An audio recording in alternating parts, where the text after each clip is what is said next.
I didn't want to die out in public like that.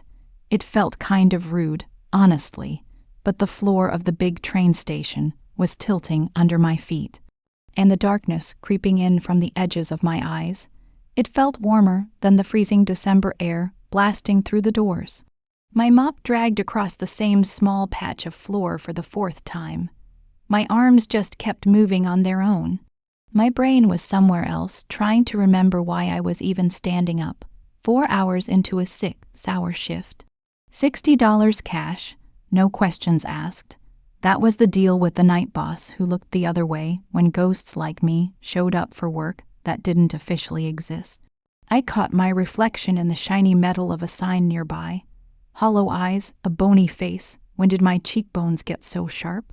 The infected cut on my left cheek was throbbing with every heartbeat, hot and angry under the bandage I made from stolen gauze. The fever made everything feel far away, like I was watching someone else's life through thick, foggy glass. The white uniform hung off a body that had lost 20 pounds in 8 weeks. I had stopped stepping on the scale a long time ago. Stopped looking at a lot of things, really.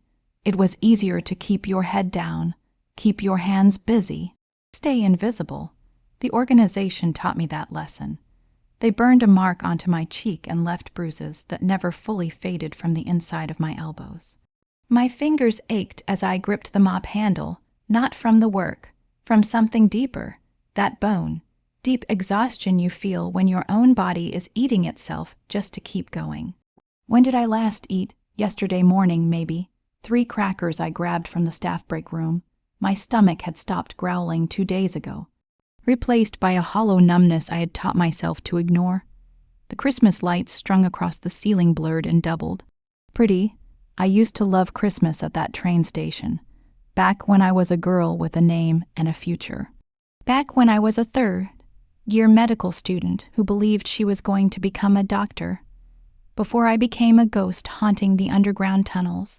Before I learned exactly how much a bag of blood was worth to certain people. I pressed my palm against my forearm, feeling the heat burning under my skin.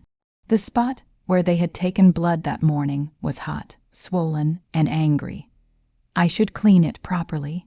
I should do a lot of things. I should run. I should disappear. I should stop thinking about should and just focus on surviving the next 5 minutes. The station doors opened again. December wind sliced through the whole place, carrying snow and the smell of the city. I shivered, hard, uncontrollable shaking that made the mop clatter against the floor. Just cold, just tired. Just finish the shift, collect the money, find somewhere warm to sleep that is not the tunnels. Then the crowd changed. I had learned to read crowds working nights at that station.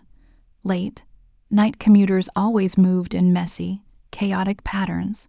Everyone locked in their own little world, brushing past each other without even a glance. But this was different. This was like water parting around a big rock. This was silence dropping over noise like a heavy curtain. I looked up. He moved through the station like gravity itself bent to make room for him, tall, way over 6 feet even from a distance, dressed in all black that made the shadows cling to him like they belonged there. Dark hair swept back from a face that could have been carved from stone. Beautiful in the way sharp things are beautiful, dangerous, but it was the ink that told you he was something other than normal. Tattoos crawled up from the collar of his black shirt, detailed patterns that wrapped around his throat like fingers. I had seen enough criminal marks during my hospital rotations to recognize a crime family brand, but this was not Italian or Russian. This was something else entirely, elegant, lethal. The crowd parted even wider around him. Even the police officers near the ticket windows looked away. That kind of power, the kind that makes authority itself flinch, does not just come from fear. It is inherited, cultivated, fed with blood and brutality until it feels as natural as breathing. His crew followed behind him. 3 men in dark suits moving with that tight, coordinated precision of trained killers pretending to be businessmen. One was speaking into his sleeve. Another was scanning the whole station, cataloging threats in microseconds. The third kept his hand inside his jacket, ready. I needed to move. I needed to get out of his path. Fade into the background the way I had been taught. Maintenance workers are furniture, seen but not noticed. Stay invisible, stay safe. My legs had other plans. The first step went wrong. My knee buckled, unlocking like a hinge with a missing pin. I caught myself on the mop handle, knuckles white. The station spun. Not the gentle sway of exhaustion, but a violent, lurching tilt. Like the whole building had been knocked off its foundation. Gray crept in from the edges of my vision. Tunnel vision. The medical term popped into my head with cold, clinical clarity. Sign of shock. Blood pressure dropping. Heart compensating. Body shutting down the non-essential parts to protect the core. I was going to faint. Not here, not now, not in front of him. My knees unlocked completely. The mop crashed to the marble. I fell, and I did not hit the ground. Strong arms caught me mid-fall, pulling me against a chest that felt like granite wrapped in expensive wool. My head fell against fabric that smelled nothing like the tunnels. Cedar, leather, something warm and completely foreign to the life I had been living. "I've got you." The voice was deep and quiet, with the faintest trace of an accent that softened the edges of his words. Educated abroad, the kind of voice that commanded entire rooms without ever raising its volume. I tried to speak, tried to apologize, tried to explain that I was fine and did not need help, but my tongue was thick in my mouth and my body had stopped cooperating. Through half-closed eyes I saw him, sharp features, eyes so dark they swallowed the light around them. A face that belonged on ancient warrior paintings, beautiful and brutal in equal measure. The tattoos continued under his collar. I could see the edges of symbols I could not read, detailed patterns that marked him as something powerful, something feared. He adjusted his hold, one arm under my knees, the other supporting my back. His hand brushed my forearm, the one with the fresh mark on it, and I felt him go completely still. The world narrowed to that single point of contact. His fingers warm against my fever-hot skin. The moment his thumb grazed the swollen puncture wound hidden under my sleeve. Then he pushed the fabric up. I tried to pull away, but I had no strength left. I could only watch as he exposed the evidence I had been hiding for months. The needle marks, the bruising in distinct patterns. 4 oval marks the color of old wine, finger-shaped. Unmistakable, and beneath them the older scars, track marks that looked like drug abuse to a stranger, but told a completely different story to anyone who knew what to look for. His entire body went rigid. Those dark eyes fixed on my arm with an intensity that should have terrified me. But there was no confusion in his gaze, no curiosity, recognition, like he had seen this before, like he knew exactly what those marks meant, what they represented, who made them. His jaw clenched hard. The tattoos on his throat shifted as he swallowed. When he looked up at the crowd, at the commuters pretending not to watch, his face had transformed. The beautiful brutality became just brutal, a predator identifying prey. He was scanning for someone. The handlers, the ones who always watched to make sure their property did not run, who did this, his voice had changed. Still quiet, but there was something underneath it now, something ancient and dangerous stirring below the civilized surface. The kind of anger that burns cold instead of hot. I pulled weakly at my sleeve, trying to cover the evidence. Muscle memory, hide it, deny it, survive. "I'm fine," I said. "Just clumsy. I fell, you fell." He said it like he knew I was lying. His hand moved to my face, fingers gentle as they tilted my chin up. His thumb brushed the edge of my bandage. And this, he pulled the gauze aside. I watched his face as he saw the mark. The infected, jagged scar that branded me as property. A symbol burned into my cheek with a heated blade. His expression went absolutely cold, not angry, beyond angry. A kind of lethal calm that made my blood run ice. Cold despite the fever. "Property," he murmured quietly. Then louder, to someone behind him, "Bring the car now. Wait, I tried to push away from him. I can't. I don't even know you. My name is Marco Voss, he said. He said it like the name itself carried weight. Like it should mean something to me. When I just stared blankly, something that might have been approval flickered in those dark eyes. And right now, what you need is medical attention, food, and somewhere safe to recover. I can provide all three. I have to go back. My voice cracked. If they realize I'm gone, they already know. He started walking, carrying me like I weighed nothing. They're watching right now, which means you cannot go back. The station blurred as he moved. I saw his men forming a protective wall around us. Hands inside their jackets, eyes scanning the crowd with that sharp, lethal focus. The commuters parted like water, instinctively giving space to barely leashed violence. This is kidnapping, I mumbled against his shoulder, too exhausted to fight. This is theft. His arms tightened around me. You were stolen first. I'm simply stealing you back. Cold air hit us as we stepped outside. A black SUV sat idling at the curb, its windows so dark they looked like solid sheets of obsidian. One of his men opened the door. Marco slid inside, still holding me. The door closed. The world outside became muffled and distant. Inside, it smelled like leather and danger and something else. Safety, maybe. The kind I had forgotten existed. He settled me on the seat beside him, his hand steady on my shoulder. You're safe now. That's all that matters. Safe? The word felt like something from another language. When was the last time I had felt safe? Before the organization. Before the cop who handed me over. Before I learned that my rare blood type was worth more to certain people than my entire medical degree. Where are we going? My voice was barely a whisper. My home. He pulled his jacket off and draped it over my shaking shoulders. The fabric was warm from his body heat, impossibly soft. I have doctors, they'll treat the infection. The malnutrition, his jaw clenched again as he looked at my marked cheek. Everything. Why, the question hung between us. Why would a man who looked like walking death itself save someone like me? What did he want? His hand moved to my face, his thumb tracing the air beside my bandage without touching. When he spoke, his voice was soft, but there was something underneath it. Something personal. Because I recognized the mark, he said. And I thought I had burned that operation to the ground 2 years ago. The SUV pulled into traffic. Through the window, I watched the station disappear behind us, the place where I had been invisible, the tunnels where I had been hiding, the life I had been barely surviving. They'll come for me, I whispered.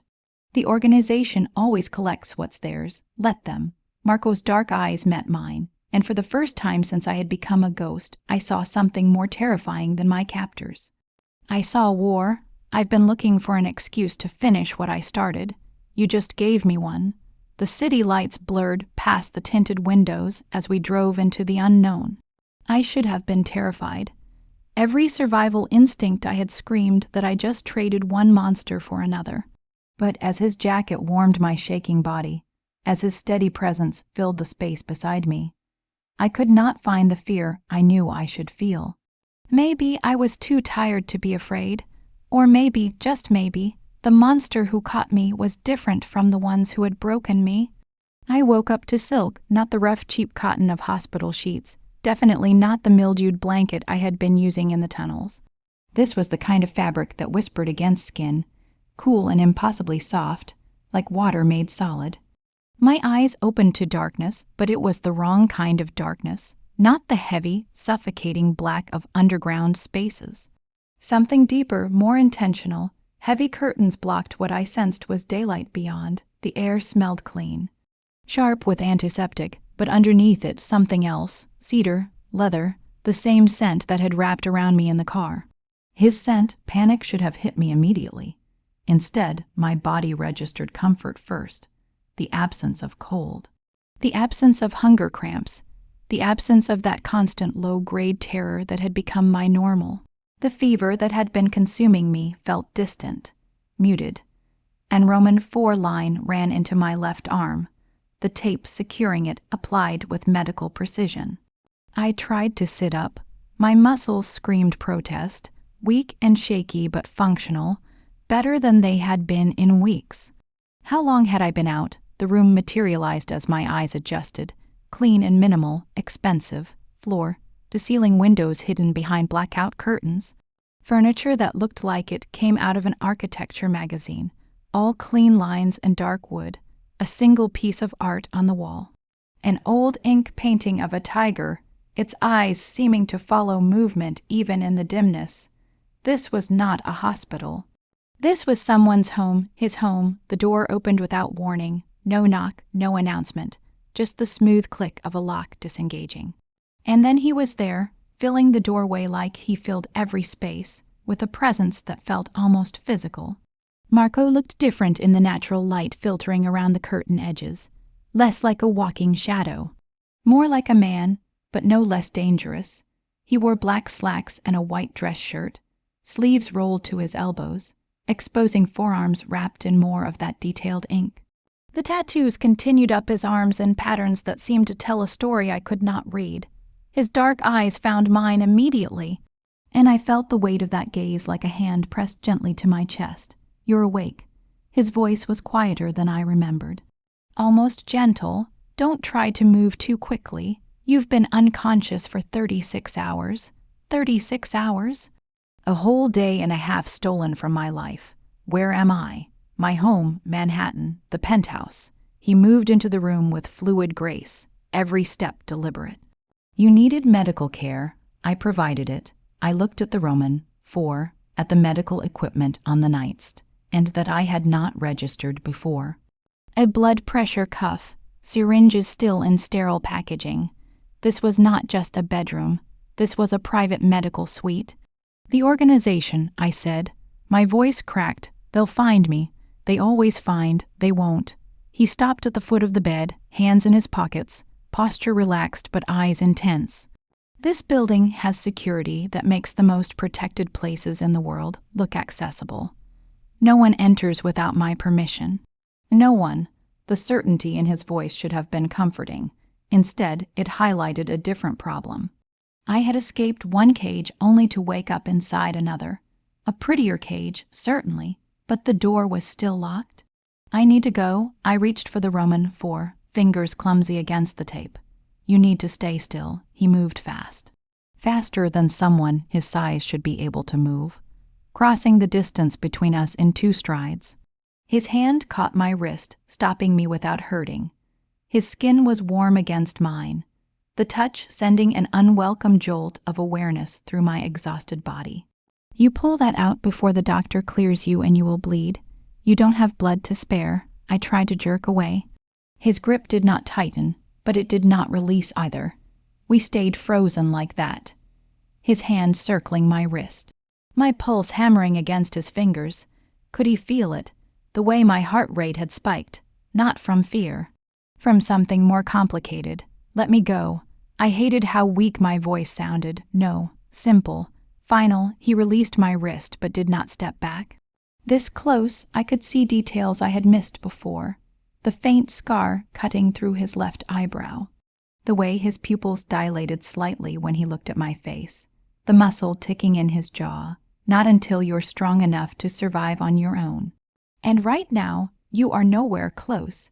Hearing my full name from his lips sent ice down my spine. "How do you?" "I know everything." He finally stepped back, giving me room to breathe. "Medical student. 3rd year before you dropped out 8 months ago. No missing persons report filed. No family searching. You became a ghost by choice before the organization made it permanent." The clinical rundown of my life's collapse should have felt invasive. Instead, it felt like being seen for the first time in months. Not as property, not as a body to be used, but as a person with a history, with a name. "Why do you care?" The question came out sharper than I intended. "What do you want from me?" His expression did not change, but something shifted in his eyes. Something that looked almost like pain. "I want to know who did this, names, locations, everything, so you can what?" "Start a war." I laughed, the sound bitter. "I'm nobody. I'm not worth." "Don't." The word cracked like a whip. He leaned forward, hands braced on the footboard of the bed. The intensity in his gaze pinned me in place. "Don't tell me what you're worth. The people who hurt you do not get to define your value." Before I could respond, another knock interrupted. This one was polite, waiting for acknowledgement. "Come in," Marco called, not looking away from me. An older man entered. Gray, haired and professionally dressed, carrying a medical bag that had clearly seen a lot of use. He took one look at the tension between us and cleared his throat diplomatically. "Mr. Voss, I'm ready to examine the patient, if you'll allow me." Marco straightened but did not leave. Just moved to stand by the window, arms crossed, watching. The message was clear. I could be examined. But not alone, not unprotected. The doctor approached with practiced calm. "I'm Dr. Reyes. I've been monitoring your condition since you arrived."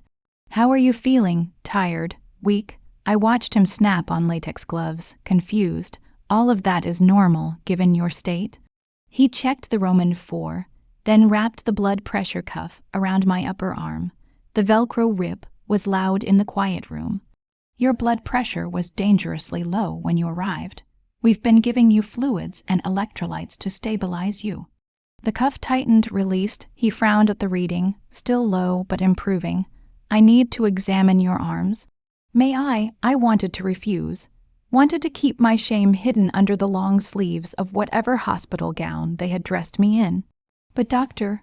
Reyes had kind eyes, and Marco's presence by the window felt like a shield rather than a threat. I nodded. Dr. Reyes pushed up my right sleeve first. His sharp intake of breath told me he saw what I knew was there. The landscape of abuse mapped on my skin, fresh needle marks barely scabbed, older ones yellowed and purple. And beneath it all, the finger, shaped bruises that never quite faded. How often, he asked quietly. Every 10 days. Sometimes sooner. They gave me iron infusions afterward to keep my heart from stopping, just so they could drain me again. He moved to the left arm. This one was worse. The puncture wound from that morning was angry and swollen. Heat radiating from the infection spreading under my skin. Dr. Reyes touched the area gently, and I flinched. "This is badly infected. Blood poisoning is a real risk." He looked up at Marco. "She needs aggressive antibiotic treatment. If this does not respond in 24 hours, we will need to consider hospital, level Roman 4 antibiotics." "No hospitals." Marco's voice was firm. "Too many questions, too many records. Treat her here." Dr. Reyes hesitated, then nodded. He pulled out his stethoscope, warming it against his palm before placing it against my chest. Deep breath. I obeyed, feeling the cold metal through the thin gown. He moved it across my chest, listening to my heart. My lungs. His frown deepened. "Your heart is working too hard, and I'm hearing some concerning sounds in your lungs." He pulled back, meeting my eyes. "When did you last eat a full meal?" The question should not have been hard to answer. But as I tried to remember, I realized I could not. Days blurred together in the tunnels, stolen crackers. A half-beaten sandwich from a trash can. Nothing that qualified as a meal. "I don't know," I admitted. Dr. Reyes looked at Marco. "Severe malnutrition. Her body is consuming itself for energy. Muscle wasting. Likely vitamin deficiencies. And given the tremors I'm observing, possibly low blood sugar. Fix it." Marco's voice allowed no argument. "It's not that simple." Dr. Reyes began repacking his bag. "Her digestive system has been essentially shut down. We need to reintroduce food slowly, or we risk something called refeeding syndrome, which can be fatal. Small amounts every 2 hours, bland, easily digestible. I'll handle the food." Marco interrupted. "You handle the infection and the blood work." "Blood work?" The phrase made my stomach clench. "What blood work?" Dr. Reyes paused, glancing at Marco as if asking permission. Marco gave a single nod. "We need to understand exactly what has been done to you," Dr. Reyes explained gently. "A complete blood count, metabolic panel, infectious disease screening, and," he hesitated, "we need to determine how much blood volume you have actually lost." "Why does that matter?" This time it was Marco who answered. Because I need to know if what I saw in that station was attempted murder or just criminal negligence. The coldness in his voice made me shiver despite the warm room. Dr. Reyes drew the blood quickly and professionally. When he reached for my face, I jerked back instinctively. I need to look at the wound on your cheek, he said softly. I won't hurt you, but his hands reaching for my face felt too much like other hands. Violent hands holding me down while the mark burned into my skin. I couldn't stop the small sound that escaped. Marco was there instantly, kneeling beside the bed, positioning himself in my line of sight. Look at me, his voice was different now, not commanding, grounding, just at me, not him, me. I focused on his face. On the scar through his eyebrow, the sharp line of his jaw, the tattoos disappearing under his collar. Anything but the hands near my face. That's it, Marco murmured. Just keep your eyes on me. I felt the bandage peel away. Felt the cool air hit the infected wound. Dr. Reyes' touch was gentle, but I gripped the sheets hard enough to hurt. Marco reached out slowly, telegraphing every movement, and rested his hand over mine. Not grabbing, not restraining, just there, an anchor. This is very infected, Dr. Reyes said, and the scarring, this was deliberate. Precise, someone knew exactly how deep to cut to leave a permanent mark without causing immediate death. Can you read it? Marco asked. It's a symbol meaning property or vessel, Dr. Reyes explained. She has been branded as belonging to someone. Whoever did this is medically trained. They understand anatomy and scarring techniques. This is not street violence. His voice shook with barely suppressed rage. This is calculated torture. The room fell silent. I could feel Marco's hand tighten fractionally over mine. The only sign of his reaction, clean it, he said finally. Make it as painless as possible. Then tell me how long until the results are ready. The blood work will take a few hours if I rush it through my private lab. Dr. Reyes began applying something cool to my cheek. Antibiotic ointment, probably. But Mr. Voss, I need to be clear about something. Speak. This young woman is in critical condition. Not immediate danger, but close. Her body has been systematically drained and abused for months. Malnutrition, chronic blood loss, untreated infections, psychological trauma. He applied a fresh bandage with careful precision. She needs rest, proper nutrition, and safety. If she is subjected to any additional stress or harm, her body will simply shut down. Do you understand? I understand. Marco's thumb traced an absent pattern over my knuckles. She won't be harmed again. I give you my word. Your word means something, Doctor, Reyes acknowledged. But I'm not worried about you harming her directly. I'm worried about what happens when whoever controls her comes looking. Because they will come looking. Let them. Marco's voice dropped to something dangerous. Something that made the hair on my arms stand up. I'll be waiting. Dr. Reyes packed up his supplies, gave me one last concerned look, and left with instructions about antibiotic timing and feeding schedules. The door clicked shut behind him, and then it was just me and the man who had stolen me from my captors.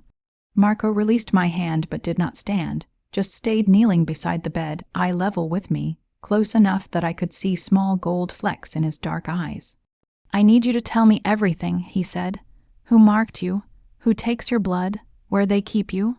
Everything. Why? I searched his face for the angle, the trap. Everyone always wanted something. You don't know me. I'm nobody to you, so why do you care? His hand lifted slowly, giving me time to pull away. When I did not, his fingers traced the air beside the fresh bandage on my cheek. Not quite touching, but close enough that I felt the warmth of his skin. Because I recognized the mark, he said quietly. And I thought I had burned that operation to the ground 2 years ago. The words hit me like a physical blow. You know about the organization. I know about all of it. His jaw clenched, the blood harvesting. The forced donations, the branding of vulnerable people to mark them as livestock. I found one of their facilities 2 years ago. I burned it. I killed everyone inside. I thought I had ended it. You killed. I could not process it. This man kneeling beside my bed with gentle hands and careful words was casually admitting to mass murder. They deserved it, he said simply, and apparently I did not finish the job because you're here, which means someone survived. Someone rebuilt. His eyes met mine and I saw something that looked like guilt beneath the rage. Someone I missed is doing this to you? That makes it my fault. That's insane. You didn't. I did. He stood abruptly, pacing to the window, hands shoved in his pockets. I thought I was thorough. I thought I had cut out the rot at the root, but I left a piece behind, and it grew back. And it found you, he turned, backlit by the curtain. Filtered light. So yes, I care because your suffering is my failure. I didn't know what to say to that. Didn't know how to process a crime lord with a conscience. A killer with guilt. A monster who looked at my branded face with something that almost looked like tenderness. The blood work, I said instead. Why does it matter so much? What are you looking for? He was quiet for a long moment. When he spoke, his voice was carefully neutral. Dr. Reyes will run a full panel, blood type, antibodies, any markers that might tell us who wanted your blood specifically. Some people, he paused, choosing words carefully, have rare blood types, valuable blood types, types that could keep certain people alive. Something in his tone made my skin prickle. What aren't you telling me? Nothing yet. I don't deal in guessing. He moved back toward the bed. But when those results come back, we will both know more. Until then, you rest. You eat, you heal, and then you help me burn the organization to ash, properly this time. His smile was a predator's smile. Beautiful and terrifying. You give me names, and I give you revenge. Revenge. The word should have appealed to me. Should have ignited something fierce and righteous. But I was too tired, too broken, too afraid that revenge was just another word for death. I'm not brave, I whispered. I'm not strong enough to fight them. You're alive. He sat on the edge of the bed, close enough that his body heat reached me through the covers. After 8 months of systematic torture designed to break you, you are still breathing, still fighting. That is not weakness, that is steel. I wanted to believe him. Wanted to feel like the survivor he saw instead of the victim I knew myself to be. But belief required energy I did not have. I'm tired, I admitted. So tired, then sleep. He stood, adjusting the Roman 4 drip with practiced familiarity. I'll be here when you wake. Why, he paused at the door, looking back at me with an expression I could not quite read. Because ghosts should not have to haunt the dark alone. Then he was gone, and I was alone with silk sheets and questions that felt more dangerous than the answers could possibly be. The next time I woke, the curtains were open. Sunlight streamed through floor, the ceiling windows, revealing a view of the city that looked like a postcard. I could see the big park from here, a rectangle of green in the urban jungle. This was not just a penthouse. This was the kind of place that appeared in lifestyle magazines. I sat up slowly, testing my body's response. Still weak, but the fog had lifted. The fever that had been my constant companion felt muted, manageable. My head was clear for the first time in weeks. The Roman 4 was gone from my arm, replaced by a small bandage over the puncture site. Someone had changed it while I slept. Someone had also changed my hospital gown for actual pajamas. Black silk, expensive, sized perfectly. The intimacy of that made my face heat. Whose hands had done that? Been blushing, I jerked toward the voice. Marco sat in a chair by the window, so still I had missed him entirely. He wore different clothes, dark slacks, black shirt unbuttoned at the collar, revealing more of the tattoos that seemed to cover most of his body. His hair was damp, like he had recently showered. He looked less like a mob boss and more like a dangerous piece of art. I didn't see you there, I managed. I noticed he stood, moving with that same fluid grace, and approached carrying something I had not noticed. A tray. Dr. Reyes said you could start solid food. I made rice porridge. He set the tray on the bedside table, then began arranging pillows behind me with surprising gentleness. Bland, easily digestible, traditional sick food. You made it. I could not hide my surprise. His mouth quirked in something that might have been amusement. Of course I can cook. My grandmother would rise from her grave and beat me with a wooden spoon if I couldn't. The image of this terrifying man being threatened by his grandmother made something ease in my chest. A reminder that he was human, not just a collection of danger and darkness. He settled back in his chair, watching as I stared at the bowl. It smelled incredible: ginger, sesame oil, something savory and comforting that made my stomach clench with desperate hunger. Small amounts, Marco reminded me. No more than half the bowl. Even if you're still hungry. Too much too fast will make you sick. I picked up the spoon with shaking hands. The first bite was heaven, warm, soft, flavorful in a subtle way that did not overwhelm my ravaged system. I had to force myself to eat slowly when every instinct screamed to devour it all. Marco watched in silence. Not uncomfortable silence, but something almost companionable, like he was content to simply witness my survival. "The pajamas," I said between careful bites. I had my assistant purchase them. "She dressed you while doctor." Reyes was present. He said it matter-of-factly. "Your clothes from the station were destroyed. They were contaminated with your blood and infection. You will need a full wardrobe. My assistant will handle it. I can't afford. You're not being asked to pay."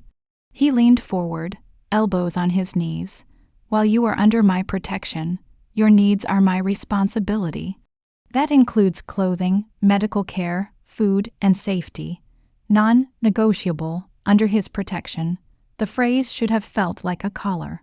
Instead, it felt like the first deep breath I had taken in months. "How long?" I asked. "How long are you planning to keep me here?" "As long as it takes." That's not an answer. It's the only one I have. He stood, moving to the window, hands in his pockets. The blood work came back this morning. My spoon froze halfway to my mouth, and he was quiet for a long moment, staring out at the city like it held answers. When he spoke, his voice was carefully controlled. "Your blood type is extremely rare, a variant so unusual that fewer than 50 people in the entire world are known to carry it." I frowned. "That's not possible. I'm a common type. It's on my medical records. Those records are wrong. Or fabricated." He turned to face me. "This type is what's called a universal donor for anyone who shares it. Incredibly valuable to certain people with rare blood diseases." The room felt colder suddenly. "What are you saying?" "I'm saying someone knew what you were before you did. Someone tested you, discovered what you carried, and decided you were worth more as a resource than as a person." His hands clenched into fists at his sides. "And I'm saying that this blood type is a family marker. Whoever carries it passes it through generations. Through bloodlines." My mind was racing. "So whoever needs my blood is likely family, or was supposed to have exclusive access to family donors." He moved closer, his presence filling my vision. "I need to ask you something, and I need you to be honest. Do you remember anything about your biological parents? Were you adopted? Foster care?" My hand trembled, and I set the spoon down before I dropped it. "My mother died when I was 3. Overdose. I barely remember her. My father was not in the picture. I grew up in foster care until I aged out at 18. Why does that matter?" His jaw clenched. "Because that blood type does not just appear randomly. It's genetic, specific, and there is only one family in this city that carries it." He paused, and I could see him weighing his words. "Mine," the world tilted. "What? My family, the Voss bloodline, we carry this variant." His voice was level, but his eyes were intense. "My father has it. I have it. My grandfather had it, and now you have it." I shook my head, trying to process. "That's impossible. I'm not. What was her name, your mother?" Maya Spencer. She was." I tried to remember the few details I knew. "Black, beautiful. That's what the social workers told me. I barely remember her. And your father, I don't know." My mother never listed him on the birth certificate. Marco pulled out his phone, typing rapidly. After a moment, he turned the screen toward me. A photograph, old and grainy but clear enough. A young man in an expensive suit, standing next to a black woman. She was beautiful, laughing, her hair in braids, her hand on his arm, and she looked exactly like every photograph I had ever seen of my mother. That's my great-uncle, Marco said quietly, Victor Voss. He disappeared in New York in the 50s. He fell in love with a black woman in Harlem. Your great-grandmother, my family did not approve. They erased him from the records, pretended he never existed. He paused. That was 3 generations ago, but the bloodline did not end. It just went quiet until it reached you. I couldn't breathe. You're saying I'm blood. The word landed like a bomb. You are the last descendant of that lost branch. We are strangers by culture, separated by decades, but you carry the genetic legacy my father needs. He is not draining a stranger. He is harvesting a distant relative like a spare part. The room spun. I gripped the edge of the mattress, trying to anchor myself to something solid as my entire understanding of reality shifted. That's why they took me, I whispered. Not because I was random, because I'm blood. Marco's voice was harsh. Your blood, rare, valuable. That's why I had to be the one to stabilize you that first night. Doctor, Rays could not use the blood bank. I had to connect my own vein to yours, just to keep your heart beating. The perfect donor for the family patriarch who is dying of leukemia and needs regular transfusions to survive. He moved closer, and I could see the rage simmering beneath his control. My father took you. My family branded you. And I, his voice cracked slightly, I have been paying the man who delivered you to them every single week. The pieces clicked into place. The corrupt officer, the organization, the systematic draining. It was not random trafficking. It was a family business, a patriarch keeping himself alive by consuming his own bloodline. I'm going to be sick. I barely got the words out before Marco moved, grabbing a bin and holding it while I dry heaved. Nothing came up. My stomach was too empty, but the heaving would not stop. He rubbed my back with one hand, the touch surprisingly gentle for someone capable of such violence. When the spasms finally stopped, he offered me water from the nightstand, and small sips, he instructed. I obeyed, tasting bile and horror. Your father, the chairman, he has been torturing family. Yes, Marco took the water glass back, setting it aside. 2 years ago, I thought I had ended him, staged a coup, took control of the organization, exiled him with nothing. I thought he was too weak to survive, too proud to crawl back. His laugh was bitter. I underestimated his will to live. He came back, rebuilt his operation in secret. And when he needed donors, he took what he thought was his by blood. Why didn't he just ask me? The question sounded absurd even as I asked it. If I'm family, if he needed. Because you are the anomaly. Marco's voice was cold. My father is obsessed with blood purity. He believes this rare variant belongs only to the main line. Finding it in you, a black woman, 3 generations removed from the family name, offended his sense of order. He does not see you as family. He sees you as a genetic mistake. Taking your blood is not just survival to him. It is reclaiming what he believes belongs to the Voss name. I thought I had run out of tears months ago. But they came anyway, hot and angry, spilling down my cheeks. Marco let me cry, his presence solid and unchanging beside the bed. I'm sorry, he said finally. I'm sorry you're caught in our family's sickness. I'm sorry I didn't find you sooner. I'm sorry, his voice roughened, that my blood is the reason yours was stolen. Through the tears, I looked at him. Really looked, saw the guilt carved into every line of his face, the rage burning beneath his control, the determination that felt almost violent in its intensity. What happens now? I asked. Now? He stood, straightening to his full height. And for a moment he looked exactly like what he was, a king in his domain, a killer with purpose. Now I call a family meeting. I introduce you as your rightful place in this bloodline. And I watch my father's face when he realizes I know exactly what he has been doing. And then his smile was a terrible, beautiful thing. Then I finish what I started 2 years ago. Properly this time. He moved toward the door, then paused. There's a panic button on the nightstand, and press it if you need anything. My men are stationed outside your door. You're safe here, Marco. He stopped at the sound of his name. Thank you? For I gestured vaguely at the room, the food, the care, for all of this. He looked back at me, and for just a moment the dangerous mob boss disappeared, replaced by something achingly human, your family. We take care of our own. His voice softened. Even when that family failed you first, then he was gone, and I was alone with the truth that felt heavier than any cage. I had been tortured by my own blood, and saved by it too. 3 days passed in the gilded prison of Marco's penthouse. 3 days of careful meals, supervised by Dr. Ray's. 3 days of healing, physical at least. The infection in my arm retreated under aggressive antibiotic treatment. The fever broke completely. Color returned to my skin, and with it, strength returned to my muscles. But healing brought clarity, and clarity brought fear. I stood at the floor, the ceiling windows, watching the city wake up below. 15 stories down, people moved like ants through the streets. Purposeful, oblivious free. I pressed my palm against the glass, feeling its coolness, testing its solidity. Beautiful cages were still cages. Behind me, the door opened. I didn't need to turn to know who it was.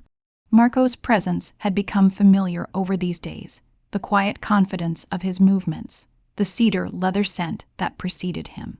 The way the air itself seemed to shift when he entered a room. "You're up early," he observed, couldn't sleep. I kept my eyes on the street below.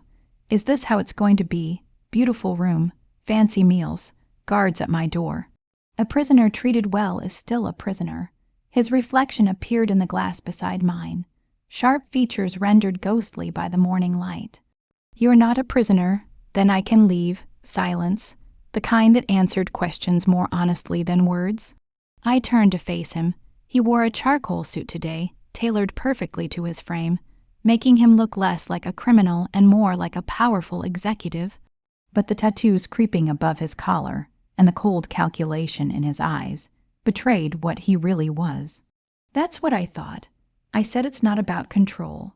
He moved closer, and I hated how my body responded to his proximity. Pulse quickening, breath catching, fear or something more complicated. I could not tell anymore. It's about survival. The moment you step outside this building, you become a target. The organization will take you back. Or worse than 8 months of being bled dry. Yes, the single word was absolute. My father knows I have you now. He knows I understand what he has been doing. That makes you more than a donor. You're a symbol, proof of his weakness. Evidence of his crimes. Marco's jaw clenched. He will kill you rather than let me use you against him. Clean and quick if you're lucky. Slow and painful if he's feeling spiteful. The casual way he discussed my potential murder should have been horrifying. Instead, it felt almost refreshing. Someone finally being honest about the danger I was in. "So what's the plan?" I asked. "I stay here forever. You fight your family war while I watch from a gilded tower. The plan is you stay alive." His hand lifted, and I forced myself not to flinch as his fingers traced the air beside my bandaged cheek. "The plan is I dismantle the organization piece by piece, cut off my father's resources, remove him from power permanently.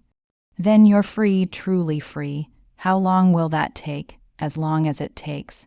I pushed past him, pacing the length of the room. "That's not good enough. I'm not a doll to be placed on a shelf while you play gangster. I stopped, turning to face him. "I'm a third-year medical student, or I was.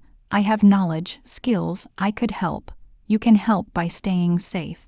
I can help by telling you everything I know about their operation." I moved closer, drawn by something I could not name. Anger, desperation, or the magnetic pull of shared purpose.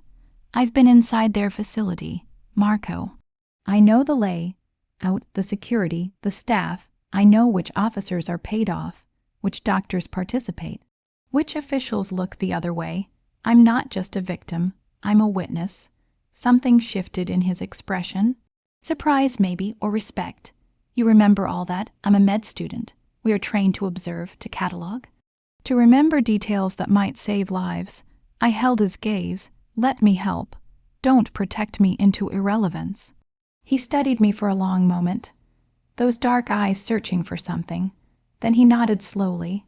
"Tell me about the facility." Relief flooded through me, finally, a chance to fight back. It's underground, beneath a building in an industrial area. Abandoned on the surface, they enter through a delivery bay. The actual medical center is 2 floors down. Clean, professional, not some back. Heli operation, how many staff? 3 doctors that I saw regularly.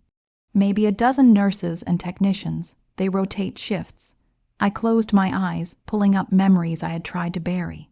The head doctor is a woman, late 50s. She goes by Dr. Yun. She is efficient, clinical, treats patients like livestock but with medical precision. Marco's voice sharpened. There are others. At least 6 that I saw, all women, different ages, different races. All branded like me. The memory made my skin crawl. They keep us separated most of the time. Can't risk us organizing, I guess. But I saw them in the recovery room after donations. We would lie there together, too weak to speak.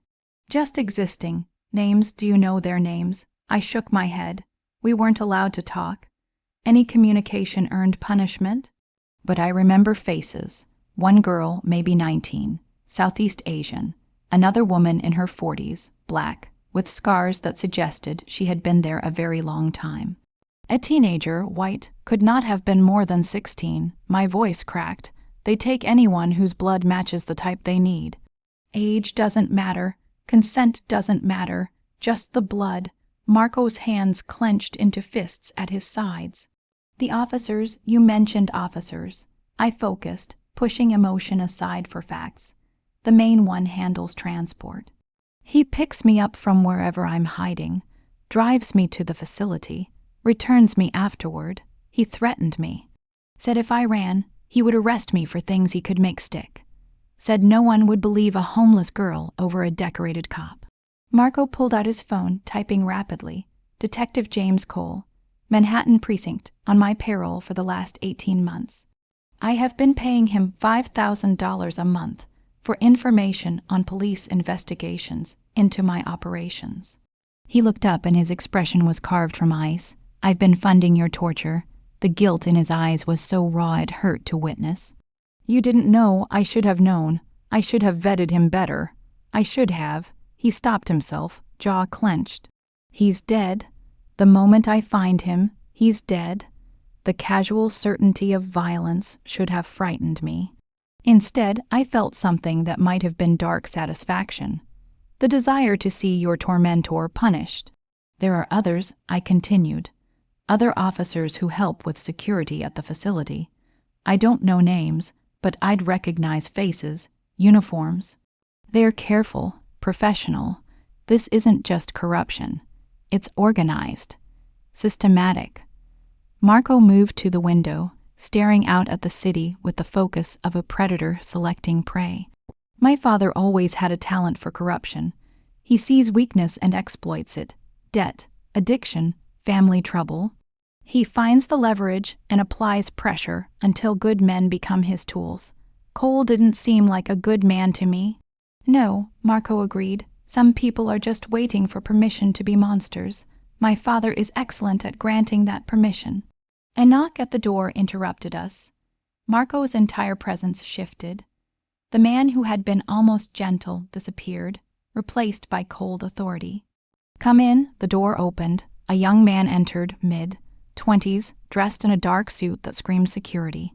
His eyes were sharp and alert, scanning the room in a way that suggested military training. Sir, we have a situation. Marco's expression did not change, but I felt the tension in him spike. Speak.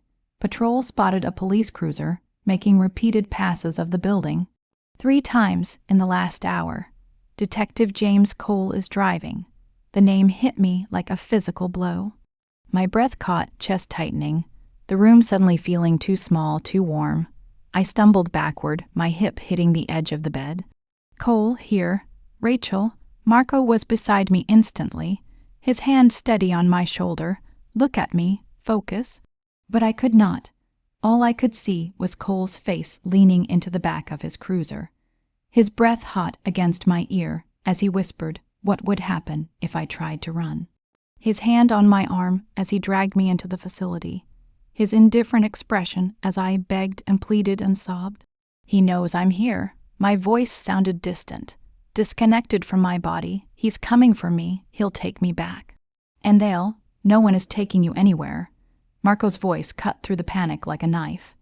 His hands framed my face, forcing me to meet his eyes. Do you hear me? No one touches you.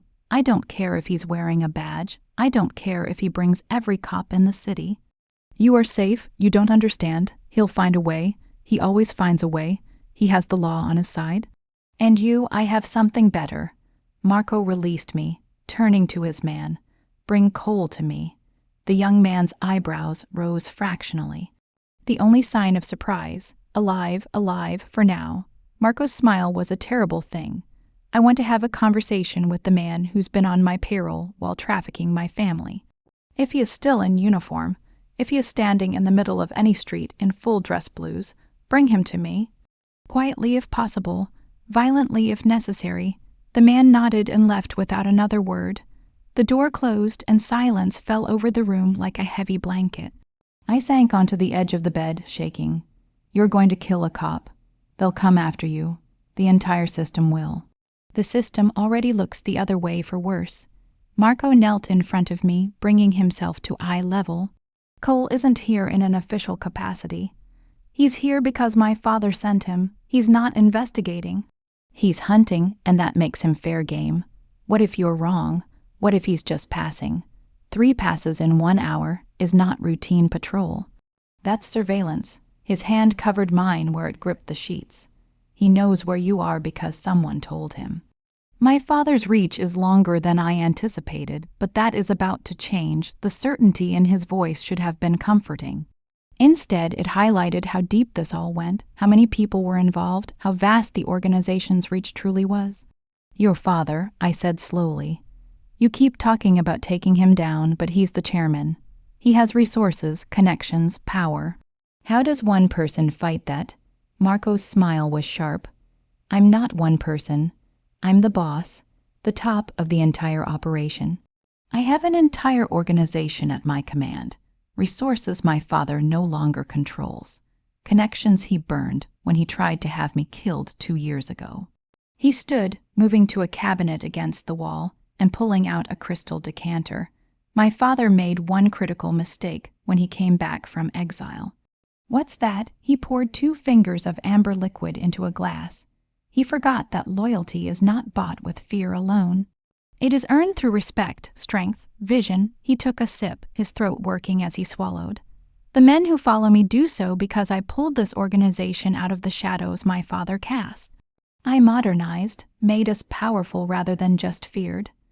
My father wants to return to the old ways, brutal, operating like it's still 40 years ago. He turned, leaning against the cabinet. The organization has chosen sides. And they chose me, but if the circle is his, the circle is a side project, a desperate old man's attempt to stay alive long enough to reclaim what he lost. It's funded off the books, staffed with hired muscle and corrupt officials he has blackmailed or bought. Marco's eyes met mine. It's powerful, but it's not untouchable, and now that I know it exists, I can dismantle it. How? By removing every piece that supports it. Cole is one piece. Dr. Yun and her staff are others. The facility itself, the money pipeline. He took another drink. I cut off each resource until my father is isolated. Then I remove him permanently. The casual way he discussed taking his own father's life should have been shocking. But I had learned enough about this world to understand. Family or not, the chairman was a threat, and threats were eliminated. What do you need from me? I asked. He looked surprised. You've already given me enough. The facility location.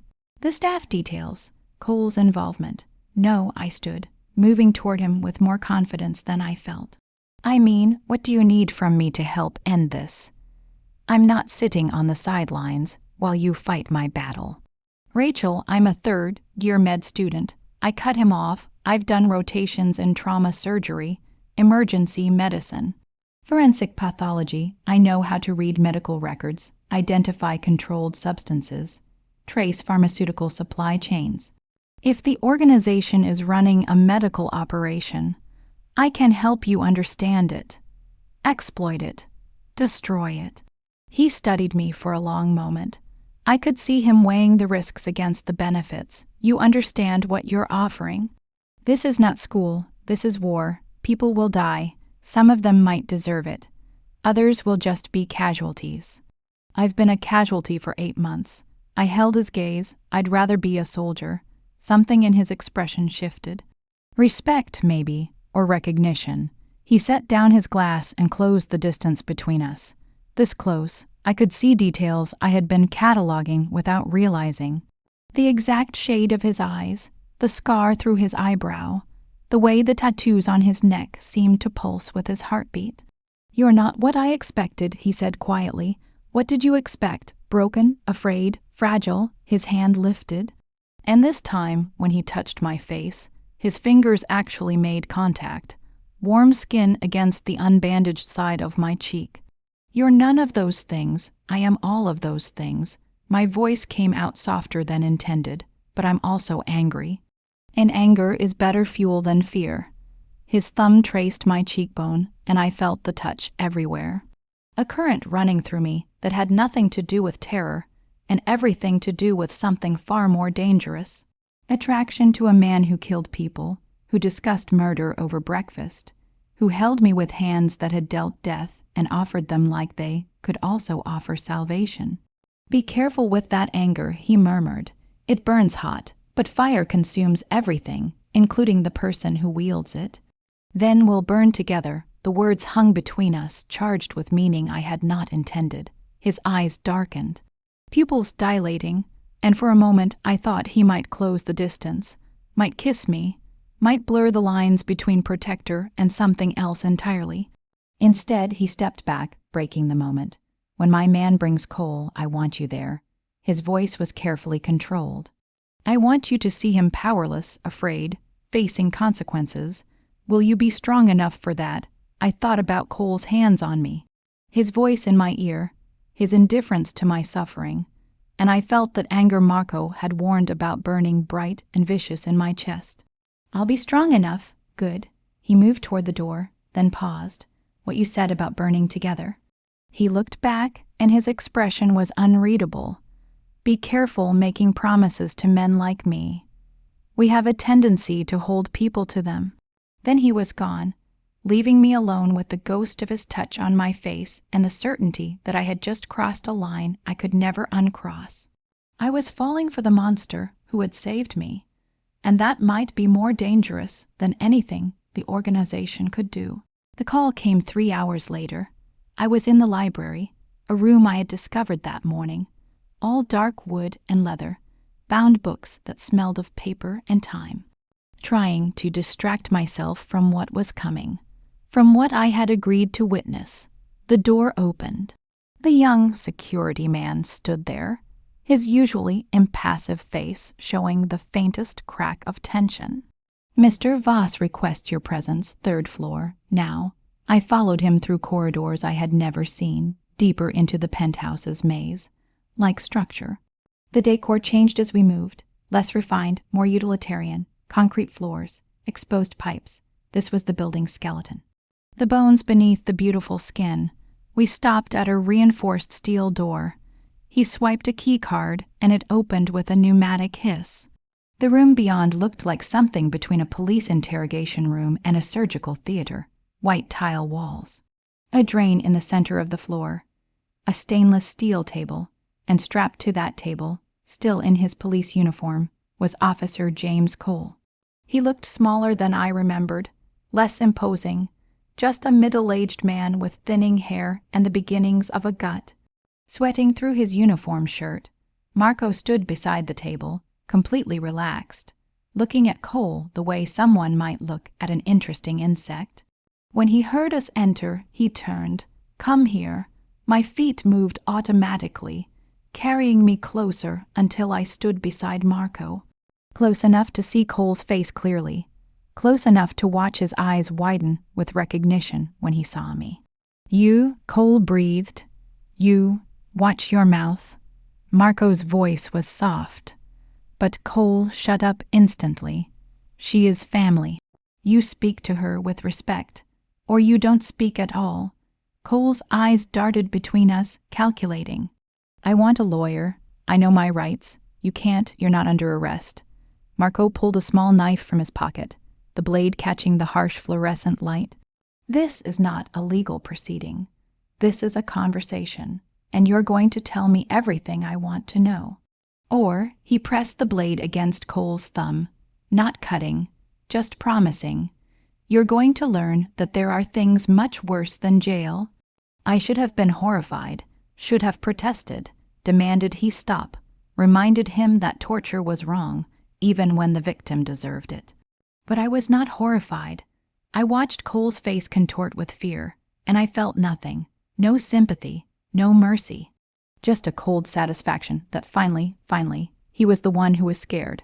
The facility in the industrial area, Marco continued conversationally. Tell me about it. I don't know what you're talking about. Cole's voice shook despite the defiance. I'm a cop. I don't. Marco pressed harder. A thin line of blood appeared. Crimson against pale skin. Cole screamed. That was just a scratch. Marco said calmly. Let me rephrase. Tell me about the facility, or I'll take a finger. Then another, then we'll get creative. Okay.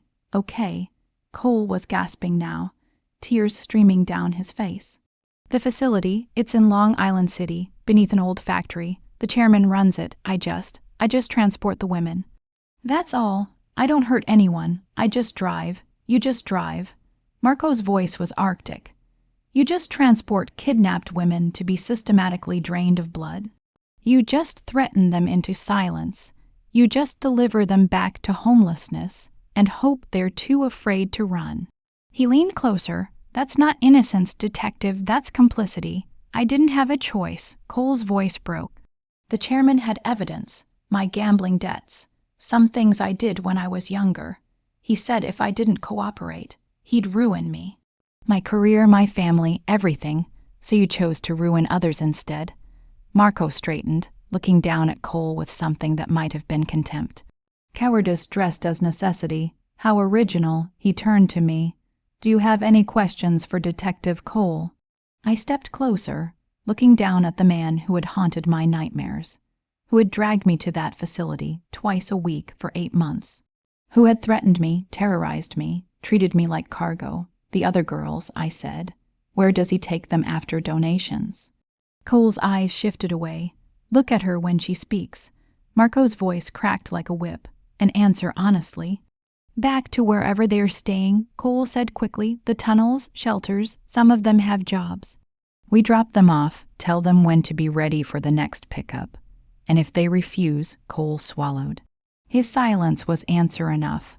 The bruises I had seen on the other women, the way some of them flinched at shadows. Violence as persuasion. One more question, I said, my voice steadier than I felt. If I had run, really run, left the state? What would have happened? Cole's laugh was bitter. You think you could have run. The chairman has people everywhere. Cops, federal agents, border patrol. You wouldn't have made it out of the city before someone picked you up. He met my eyes. There was never any escape. You were always his. The casualness of it, the certainty.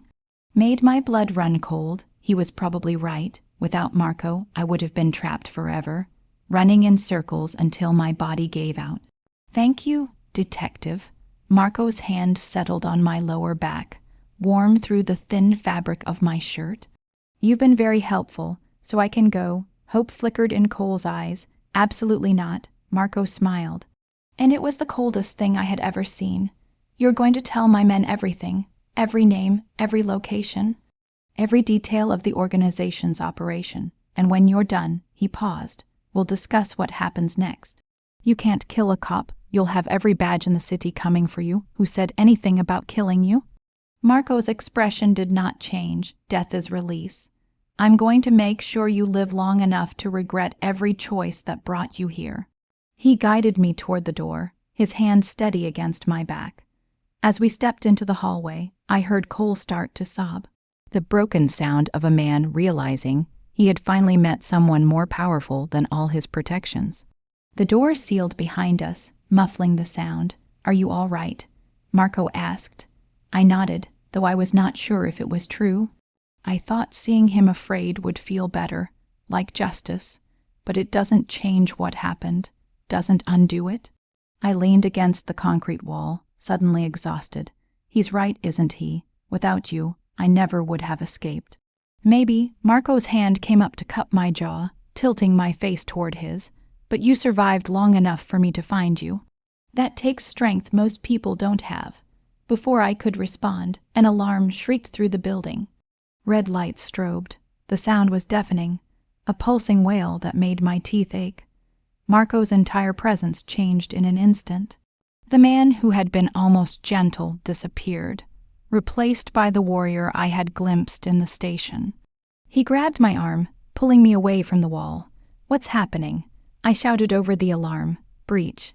He was already moving, dragging me with him toward the stairs. "Someone is inside the building." "Who?" Only one group would be bold enough. His jaw was set, expression grim. "My father knows where you are. And he's decided subtle does not work anymore." We hit the stairs at a run. The young security man materialized from somewhere, flanked by 3 other men in dark suits. All drawing weapons with practiced efficiency. The sound of gunfire echoed from above, sharp cracks that made my heart hammer. "How many?" Marco asked without breaking stride. "At least a dozen. Professional." They came up through the parking garage. Bypassed security like they had the codes. This was planned. The chairman had access codes when this was his building. Marco cursed under his breath. I should have changed them all. My arrogance. We burst through a door into a hallway I recognized. Closer to my room, the lights flickered. Emergency backups kicking in. More gunfire. Closer now. Marco shoved me toward his man. "Get her to the safe room. Seal it. Don't open it for anyone but me. Sir, you need backup. I need her safe." Marco's voice was harsh. "Everything else is secondary. Go." The security man grabbed my arm, pulling me away. I tried to resist, reaching for Marco. "Wait, you can't." But he was already gone, running toward the sound of combat with the fearlessness of someone who had made peace with death long ago. I was dragged through corridors that twisted and turned, each step taking us deeper into the penthouse's core. We passed bodies, men in dark tactical gear, bleeding on expensive carpet, dying to buy us time. A figure appeared ahead. Tactical vest, assault rifle. He raised the weapon. The security man shoved me behind him and fired 3 times. The man dropped. "Keep moving." He pulled me forward, stepping over the body without pause. We reached a door that looked like all the others. Dark wood, no distinguishing features, but when he pressed his palm to the handle, it glowed blue, reading his biometrics. The door opened to reveal a small room, reinforced walls, monitors showing security feeds from throughout the building. Supplies stacked along one wall, water, food, medical kits. A safe room built for exactly this scenario. "Inside," he ordered. I stumbled in, and he started to follow, then jerked backward. A spray of blood misting the air. He had been shot from behind. I screamed, reaching for him, but he shoved me hard. I fell backward into the safe room, and he slammed the door shut between us. Through the small reinforced window, I watched him turn to face his attacker, still firing even as blood poured from the wound in his shoulder. The door sealed with a hydraulic hiss, the lock engaged, a sound like a bank vault closing, bulletproof. Bomb-proof, sealed from the inside with no way to open it from outside. Safe, I was safe, but Marco was out there fighting his father's army. And the security man was bleeding in the hallway, and I was locked in a box, useless. I moved to the monitors, fingers shaking as I cycled through camera feeds. Penthouse was a war zone, bodies in every corridor, bullet holes in walls, smoke from what looked like grenades. Then I found him. Marco moved through the chaos like death itself. He had shed his jacket. His white shirt was almost entirely red now. His or someone else's, I could not tell. He fought with brutal efficiency, dropping attackers with precise shots. Moving constantly, never giving them a stationary target, but there were so many of them. For every one he dropped, 2 more appeared. I watched him take cover behind an overturned couch, reload. His movements were getting slower, labored. He was tiring, then something on another monitor caught my eye. A thermal readout. Standard security feature to track body heat signatures. The safe room was designed to monitor the entire building's heat signatures to track threats. My blood ran cold. Marco's heat signature was wrong. Too hot, fever hot, and getting hotter. No, no, no. I cycled to the medical monitors. Another safe room feature designed to track the biometrics of the building's occupants via implanted chips. Marco's vitals appeared on screen. Heart rate 140, 2, elevated but manageable for combat. Blood pressure 90, 8/60, 2, low, too low. Temperature 103 degrees. Fever range, blood oxygen 80, 9%, dropping. He was crashing. Something was wrong with him beyond the normal stress of fighting. His body was failing. Then I remembered, 3 days ago in this very building, the transfusion. He had given me his blood, weakening himself to save me from blood poisoning. And I had been so focused on my own recovery, I had not thought about his. You could not give that much blood and bounce back in 3 days. The body needed weeks to replenish. Red blood cells, plasma, clotting factors, all of it took time to regenerate. Time Marco had not had before his father's attack. He was fighting on an empty tank. His body was consuming itself to function. I watched him stumble on the monitor, catch himself, fire again, but his aim was off. His movements uncoordinated. Medical shock, the diagnosis came automatically. My training kicking in even through my panic. He was going into shock from blood loss and stress combined. If he did not get a transfusion soon, his organs would start shutting down. And the only person in this building with compatible blood was locked in a safe room. I ran to the door, pounding on the reinforced steel. Let me out. Open the door. But it was designed not to open from outside, not to respond to screams or pleas, to keep its occupants safe no matter what they wanted. I was going to watch him die on these monitors because he had saved my life first. The irony was brutal. I cycled through the cameras frantically, trying to find help, trying to find anyone who could get to him. But Marco's men were pinned down or dead. The security man had collapsed in the hallway outside my door. Unconscious or worse, there was no help coming. On the main monitor, Marco dropped to one knee. He fired again.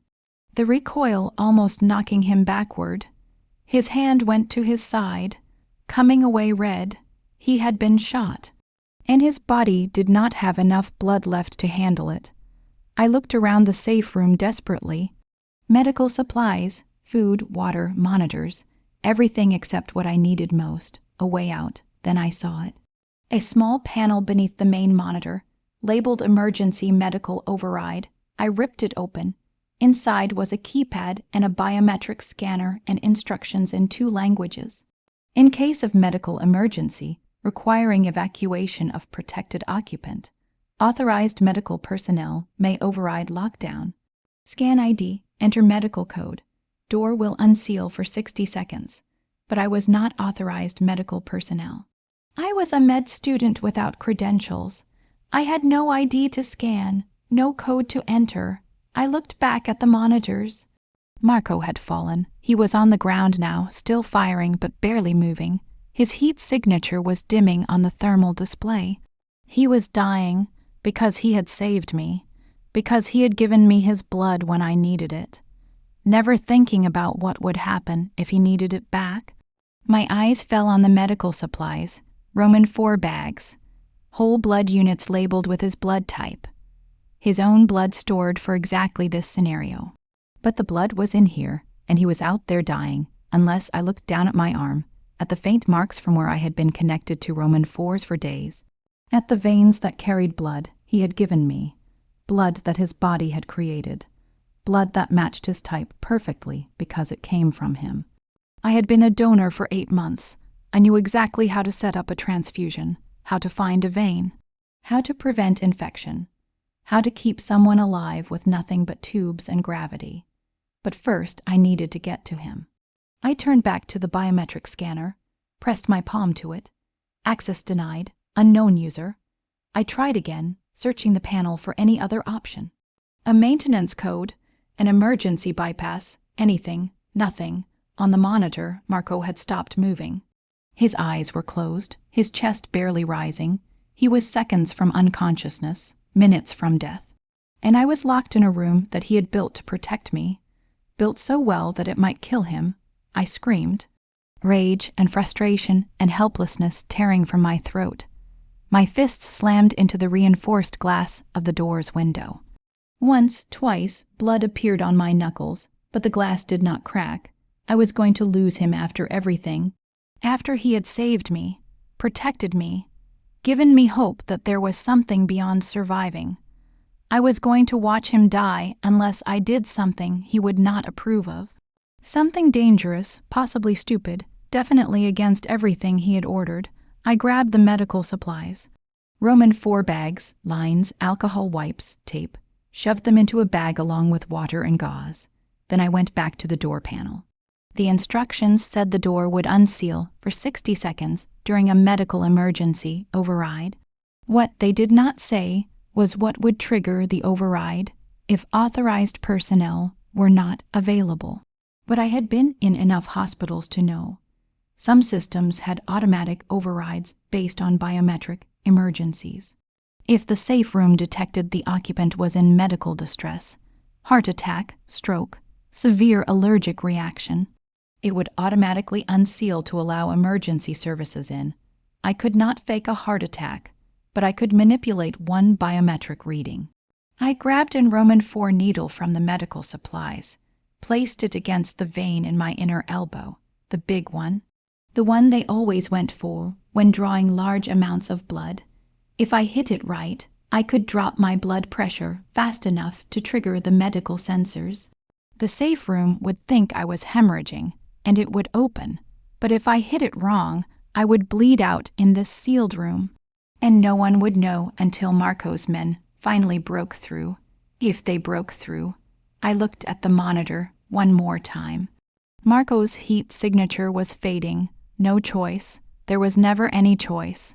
I pressed the needle into my vein and pushed. Blood welled up, spilling over my arm, dripping onto the floor. I dropped the needle and pressed my palm over the puncture, applying pressure, but not enough to stop it entirely. Pain exploded up my arm. My vision swam. I stumbled to the wall, sliding down it, keeping my arm elevated to speed the blood flow. "Come on," I whispered to the room's medical sensors. "Come on." The monitors began to change. My heart rate spiked. Blood pressure dropped. Warning lights flashed on the control panel. Occupant medical emergency detected. Blood pressure critical. Initiating emergency override. The door hissed. Locks disengaged. Emergency personnel, please respond. Door unsealing. 3, 2, 1. The door opened. I grabbed the medical bag with my free hand and stumbled into the hallway. The security man was still there. Unconscious, blood pooling beneath him. I wanted to stop to help, but Marco's situation was more critical. I ran. Blood dripped from my arm, leaving a trail behind me. But I could not stop to properly bandage it. Every second counted. The sound of gunfire had stopped. Either Marco's men had won, or there was no one left to fight. I found him in what used to be the living room. The beautiful space was destroyed. Furniture overturned. Bullet holes in the walls. Blood on the marble floors. He lay on his back, perfectly still. His white shirt was almost entirely red now. His skin was pale, lips tinged blue, not breathing well. I dropped beside him, fingers going to his neck. Pulse thready and weak, but there, still alive, barely. "Marco," I shook him. "Stay with me. Please stay with me." His eyes fluttered, focused on me with tremendous effort. "Rachel," his voice was barely a whisper. "The safe room." "Why aren't you?" "Shut up." I was already tearing open his shirt, looking for the wound. Found it. Left side, just below his ribs. Bleeding steadily. "You're going into shock. You need blood now. No hospitals." He tried to push my hands away. "Can't risk. I'm not taking you to a hospital." I ripped open the Roman 4 supplies with my teeth. "I'm giving you mine." Understanding dawned in his eyes. "No, your arm. You're bleeding. You can't." I tied the tourniquet around my upper arm with one hand and my teeth. Found the vein and inserted the Roman 4 needle. My hands shook, but held steady enough. blood flowed into the tube. Dark red, healthy, his blood that I had been carrying in my veins for days. Then I found his vein, inserted the second needle, and connected the line, his blood given back to him, a closed loop of survival. "This is insane," he whispered. "You'll kill yourself. You gave me your blood when I needed it." I pressed gauze to his wound, applying pressure to slow the bleeding. "Now I'm giving it back. Fair trade." His hand found mine where it pressed against his side. "You're impossible. You're one to talk." I watched the blood flow through the clear tube from my arm to his. "You knowingly walked into a fight 3 days after donating a full pint of blood. What did you think would happen?" I thought, he coughed, and blood flecked his lips, "I'd win faster." "Despite everything," I laughed. The sound was half hysteria. "You're dying and you're making jokes." "If I'm dying," his fingers tightened on mine, "at least I'm looking at you." The words hit something in my chest, something I had been trying to ignore since he caught me in that station. Since he had fed me soup and looked at my branded face with fury instead of pity. Since he had called me family and meant it. "You're not dying," I said firmly. "I won't let you." His eyes were starting to lose focus. The transfusion was working, but not fast enough. He needed more blood than I could safely give. Needed proper treatment. Needed. "Rachel," his voice was fading. "Promise me if I don't." "No." I pressed harder on his wound. "Don't you dare. Don't you dare leave me. Promise me you'll finish it. Destroy the organization. Free the others." His breathing was shallow. "Promise. I promise." Tears blurred my vision. "But you're going to be there to help me. You're not checking out. You don't get to save me and then die. That's not how this works." "How does it work?" His eyes held mine. And despite the pain, despite the fading, there was something almost tender in his gaze. "You live," my voice cracked. "You survive this, and then we burn it all down together, the way you promised." His thumb traced over my knuckles. "Together, together," I repeated. His eyes closed. His breathing steadied slightly. The transfusion was working. His body was fighting. I just needed to keep him stable until help arrived. I looked around the destroyed room. Where was everyone? Where were his men? Then I heard it. Footsteps, multiple sets, heavy boots on marble. I grabbed Marco's gun from where it had fallen beside him. I had never fired a weapon in my life, but I had seen enough to understand. Point, pull, trigger, protect. The footsteps got closer. I raised the weapon with trembling hands. If they wanted to finish him, they would have to go through me first. The figure that appeared in the doorway was not wearing tactical gear, just a dark suit, now rumpled and torn. Blood on his sleeve, but standing, alive. The young security man. He took in the scene. Me with an Roman 4 line running from my arm to Marco's.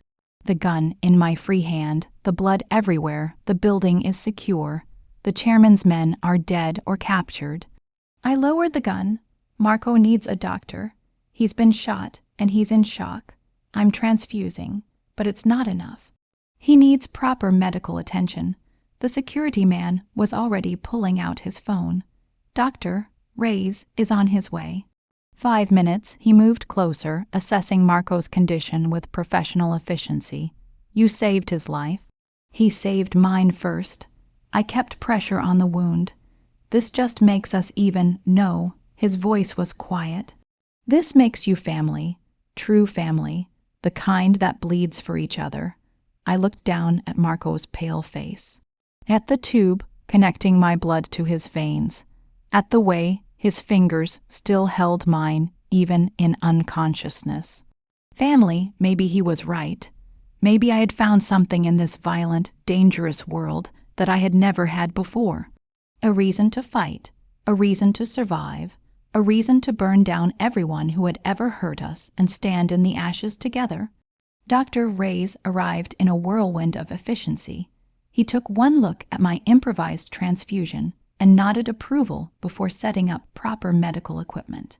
You may have just saved his life, he said as he worked, and possibly ended your own in the process. How much blood have you given him? I looked at the Roman 4 bag I had been monitoring. Maybe half a pint. Not enough to be dangerous. Combined with your earlier wound, He gestured to my arm where I had stabbed myself to trigger the safe room override. You're looking at a full pint total. That's a complete donation. You're going to be weak, dizzy, possibly unconscious within the hour. I'll manage. You'll rest, he corrected. As soon as I stabilize, Mr. Voss, you are going on Roman 4 fluids and bed rest. No arguments. I did not have the energy to argue anyway. Now that the adrenaline was fading, I could feel it. The weakness creeping through my limbs, the gray edges of my vision, the way my hands trembled against Marco's wound. I had given him what he had given me, blood for blood, life for life, and I would do it again without a second thought. Because somewhere between being caught and being saved, between monster and man, Marco had become mine to protect too. Even if it killed me, the next time I woke it was to the sensation of movement, not the gentle sway of a bed. The rumble and vibration of a vehicle in motion. My eyes opened to dim light, the interior of what looked like an armored SUV. Medical equipment beeped softly beside me, and Roman 4 line ran into my arm, and Marco sat across from me, looking pale but alive, awake, watching me with dark eyes that held something I could not quite read. You're supposed to be resting, I managed, my voice rough. So are you. His smile was faint, yet here we are. Both of us terrible at patience. I tried to sit up. The world tilted alarmingly, and his hand shot out, steadying me. Easy, you lost a lot of blood. Dr. Reyes wanted to keep you sedated for the trip, but I wanted you awake. Wanted you to know what is happening. What is happening? I looked around the vehicle. The security man was driving. I could see him through the partition. We were on a highway, trees blurring past in the darkness. Where are we going? Somewhere safe. Marco's hand remained on my shoulder, warm and grounding. The penthouse is compromised. My father knew the security codes, the layout, everything. It is no longer safe, so we're running, we're regrouping. His jaw clenched. And I'm taking you to the one fortress designed to keep everyone out, even him, a place built in another era. Designed to withstand sieges and worse, the Iron Vault. The name sounded ominous. What is it, a bunker upstate? Buried beneath hundreds of feet of solid rock. My grandfather built it when he first came to this country. Paranoid about raids and vendettas, Marco settled back in his seat, and I could see the effort it cost him.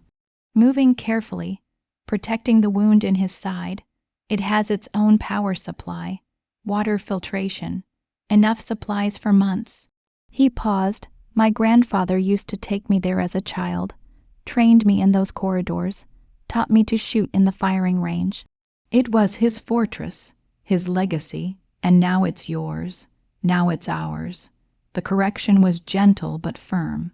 Your family, that makes it yours too. Family, the word still felt foreign. For so long I had been completely alone. No parents, no relatives, just me against the world. Now this man was offering not just protection, but belonging, a place in a bloodline that came with violence and power and danger, but also with something I had never had. People who fought for me. The vehicle slowed, turning onto what looked like an old service road. Trees pressed close on both sides, branches scraping against the armored hull. Then we stopped. The security man got out. I heard him working outside. The sound of something heavy moving, metal on metal, a hidden entrance being opened. We're here, Marco said. The vehicle moved forward again, descending now. The angle was steep enough that I had to grip the seat to keep from sliding. Down and down into the earth itself, the temperature dropped, the air taking on that underground quality. Still, heavy, untouched by wind, finally we stopped. The security man opened the door, and I saw where we were. A massive space carved from living rock, concrete reinforcements, heavy blast doors that looked like they belonged on a military installation. Generator lights flickered on, illuminating a complex that seemed to go on forever. Corridors branching in multiple directions. Storage areas stacked with supplies. Living quarters visible through open doorways. Welcome to the Iron Vault, Marco said. The security man helped me out of the vehicle.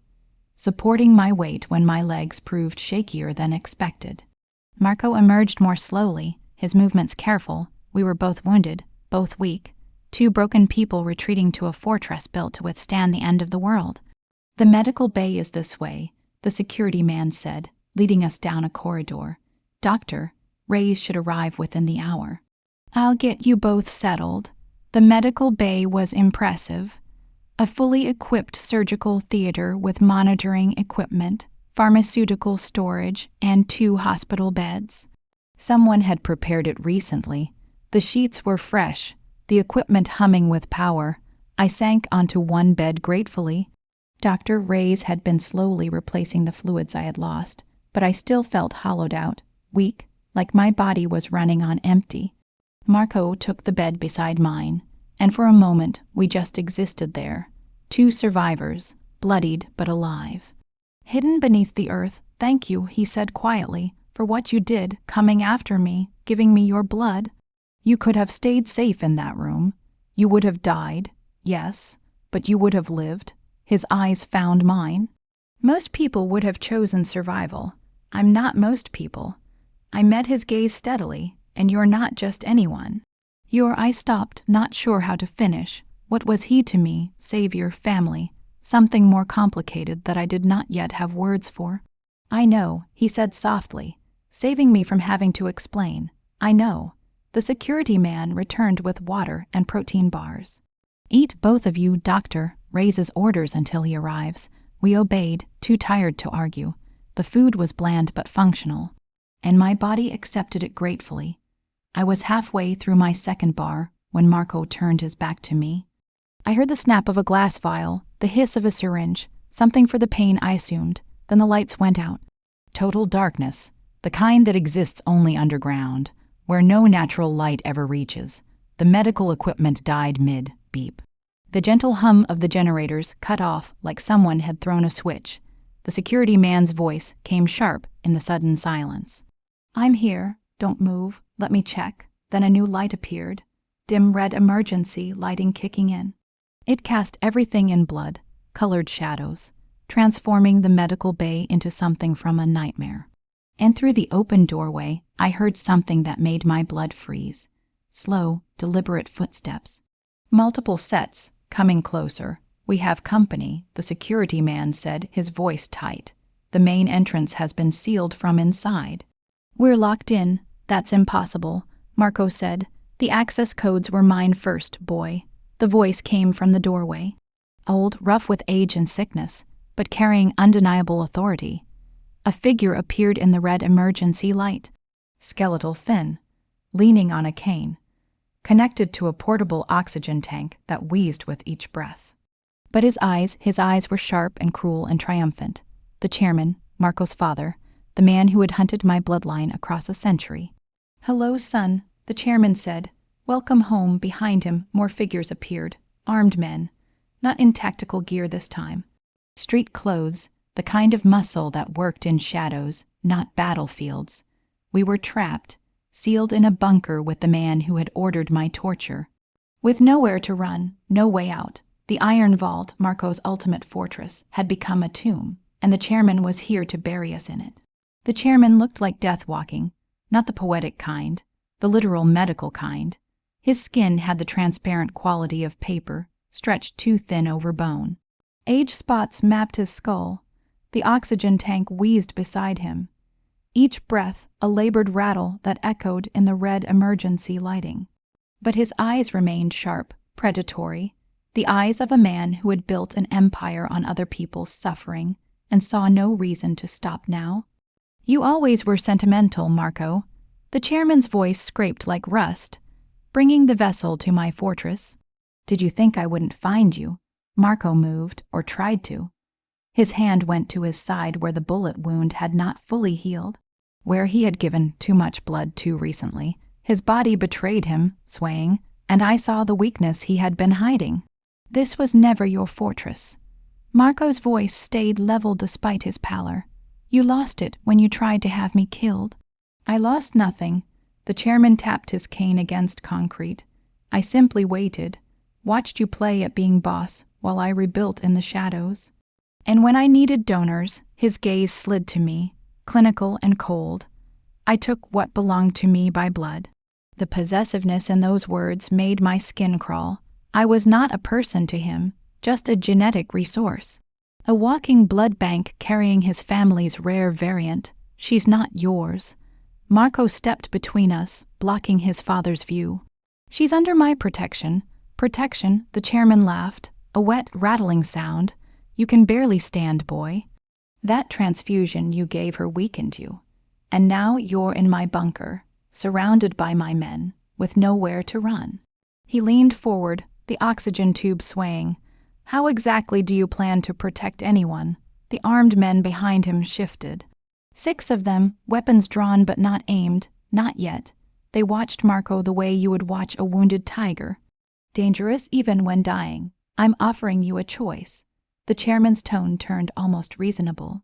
Give me the girl, let me take what I need, you walk away, live to rebuild, fight another day, and if I refuse, then you both die slowly. I'll drain her in front of you, then I'll hook you up and take everything. Every drop while you watch her grow cold, he smiled, and it was skeletal. I prefer efficiency, but I'm willing to get creative for my disobedient son. The temperature in the bunker seemed to drop 10 degrees. I felt Marco's hand find mine, his fingers wrapping around my wrist. Not possessive, grounding, like he needed to feel my pulse to remember why he was fighting. There's a third option, Marco said quietly. The chairman raised an eyebrow. Oh, take me instead. The words fell like stones into still water, rippling out. Changing everything, no. I jerked forward, but the security man's hand caught my shoulder, holding me back. Marco, no, I'm healthy, strong. Marco ignored me, his focus entirely on his father. My blood is better quality than hers. You said it yourself. Son's blood is more potent than some distant branch. The chairman studied him. Considering, I could see the calculation in those sharp eyes, weighing options, measuring value. She goes free, Marco continued. Unharmed, you give her money, documents, whatever she needs to disappear. In exchange, you get me, full access. As much blood as you need. Marco, don't, my voice cracked. Don't do this. He turned to me then, crossed the distance between us in 2 strides despite his weakness. His hands framed my face, thumbs tracing my cheekbones with devastating gentleness. Listen to me. His voice dropped to something only I could hear. I have lived with blood on my hands. Deaths I ordered. Sins I cannot wash away. But you. His forehead pressed to mine. You are still good, still clean. You deserve a life beyond all of this. Not without you. Tears burned my eyes. I didn't survive 8 months just to watch you die. You survived because you're stronger than all of us. His lips brushed my temple, not quite a kiss, but close enough to feel like goodbye. Now prove it, live. He whispered something then, so quiet I almost missed it. 2 words I did not understand, but the way he said them, like a prayer, like a promise, like a confession, made my heart shatter. Then he turned to the chairman. Do we have a deal? The old man smiled. We have a deal. Marco walked to the medical chair in the center of the room. The same kind of chair that had held me prisoner for months. He sat down, extended his arms across the rests. No restraints needed, he said. I won't fight. The chairman gestured to one of his men, a thin man with a medical bag who moved with clinical efficiency. Not a street thug. A trained professional. How many times had he done this before? I tried to go to Marco, tried to run to him, but the security man held me back, his grip iron despite his own injuries. Let her watch, the chairman said. Let her see what sacrifice looks like. The medic worked quickly, needles into both of Marco's arms. Roman, 4 lines connecting him to bags, then to a machine, then to the chairman's wheelchair. Mounted transfusion setup. A closed loop. Father feeding on son. Marco's eyes found mine across the room. He did not look afraid. He did not look resigned. He looked peaceful, like he had finally found a way to pay for sins he had been carrying too long. I mouthed the words, "Don't leave me." He smiled. that devastating smile that had first caught me in that station. And mouthed back, "Never." Then the chairman gave the order, the machine activated, and Marco's blood began to flow. The sound was hypnotic in its horror, the soft whir of the transfusion pump, the steady drip, drip, drip of blood moving through clear tubes. Marco's pulse visible in the crimson flow, each heartbeat pushing life from his body into his father's. I watched the chairman's color improve almost immediately, his skin warming, his breathing easing, the oxygen tank quieting as his lungs remembered how to function properly. Marco's blood was medicine, liquid salvation for a dying man, and it was killing the man. I could not finish that thought. Could not name what had grown between us in days that felt like lifetimes. But watching his life drain away, I felt it like a wound carved directly into me. "Magnificent," the chairman said, closing his eyes, savoring the sensation. "I can feel it already. Strength. Clarity. This is what I've been missing. Not that diluted branch blood from the girl, pure blood, legacy blood." Marco's lips were already losing color. His chest rose and fell too quickly, his body trying to compensate for the volume loss. But he stayed silent, watching me with eyes that held no regret. "You should be grateful," the chairman continued, his voice stronger now. "Your death has purpose. You're giving your father life. There's honor in that." "Honor?" Marco's voice was soft but cutting. "Is that what you call it? I call it survival." The chairman opened his eyes. "I built this empire. I bled for it. I won't surrender it to death or to an ungrateful son who thinks mercy is strength. Mercy isn't weakness."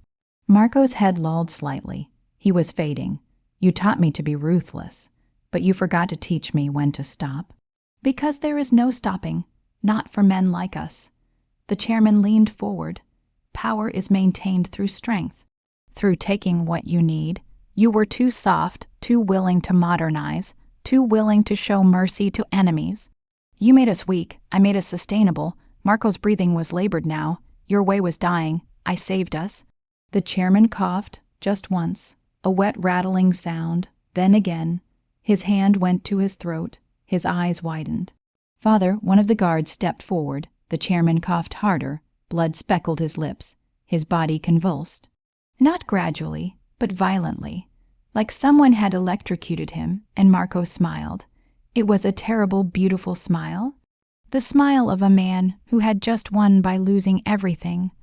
"What?" The chairman tried to speak, but his throat was closing. What?" Massive dose." Marco's voice was dreamy and distant. "Injected it before we entered the main chamber. You will find the needle mark eventually." He smiled wider. "You're not the only one who knows how to poison blood, Father." Horror and understanding crashed through me simultaneously. The whispered words he had said to me in the hallway. A warning, poisoned. He had made himself toxic, a gift that killed, giving his father exactly what he wanted. And killing them both. You, the chairman, was seizing now, his body rejecting the blood that was supposed to save him. "You killed us both. You insane, not insane, practical." Marco's eyes were closing. "You taught me that family is everything. So I'm taking you with me. The bloodline ends here with us. No more monsters. Marco." I finally broke free from the security man's weakening grip. Running to him, "Why would you? What did you?" His hand found mine, squeezed weakly. "Couldn't let him have you. This way you're free, both of you, all the girls. He's the head of the circle. With him gone, you're dying." Tears poured down my face. "You poisoned yourself. Vitamin K," he whispered, "in the medical supplies." "Antidote, but you'll need to." He coughed, and blood appeared at the corner of his mouth. "Need to work fast." "I don't know how long." The chairman collapsed. His men rushed to him, but I could see it was too late. His blood was too thin to clot. He was bleeding from everywhere, nose, eyes, mouth, internal hemorrhaging. The blood thinner was eating him alive, and Marco was next. "Where?" I grabbed his face, forcing him to focus. "Where are the supplies? Crash cart, yellow cabinet." His eyes rolled back. "No." I slapped him, not hard, but sharp enough to pull him back. "Stay with me. Marco, look at me." His eyes fluttered open, barely focused. I spun to the security man, the medical supplies now, but he was staring at something behind me, his face going pale. I turned. Cole stood in the doorway, gun drawn. He had been here the whole time, one of the chairman's shadows. For a heartbeat, the old instinct paralyzed me. The conditioning ingrained over 8 months of terror slammed back into place. Freeze, be invisible. Don't make eye contact. I saw the man who had dragged me by the hair into Vans, who had laughed while I bled in the back seat, who had reduced my entire existence to a paycheck. He looked at the dying chairman, then at Marco, then at me. His expression was not fear. It was annoyance. You, he sneered, stepping over a body to advance on me. You ruined everything. The chairman's deal, my retirement, all for a piece of disposable trash. He raised his weapon, aiming not at me, but at Marco's unconscious form. I guess I'll salvage what I can. Something inside me fractured. The fear did not vanish, but it crystallized into something cold and sharp. I looked at Marco dying because he refused to let me be disposable. And I realized I was done being a ghost. Ghosts do not bleed. Ghosts do not fight. But I did. I did not think about the odds. I looked at the holster of the fallen guard 3 feet away. No, I whispered. Cole's finger tightened on the trigger. I dove. My hand closed around the guard's weapon just as Cole fired. The impact hit my shoulder like a sledgehammer, spinning me around. White-hot pain exploding through my nerves, the force slammed me against the concrete floor, my vision grayed. But I did not let go of the gun. The weight of it felt heavy, foreign, and absolutely necessary. I rolled onto my back, raising the weapon with trembling hands. Cole was staring at me, shock replacing the annoyance. He had not expected the cargo to fight back. I locked eyes with him. I wanted him to see me, not the victim in the rear-view mirror, not the investment. Me, I am not yours. I fired. The recoil jarred my injured shoulder, but I did not stop. The first shot hit him in the chest, staggering him. The second hit him in the stomach. He doubled over, the arrogance dissolving into confusion. The third shot was for every night I had spent praying for death. It took him in the throat. Cole collapsed backward, his gun clattering uselessly across the floor. He choked, hands clawing at his neck. Eyes wide and terrified as the silence of the bunker rushed back in. I lay there for a moment, breathing hard, the smell of gunpowder stinging my nose. I watched the light fade from his eyes and felt a terrifying hollow peace settle in my chest.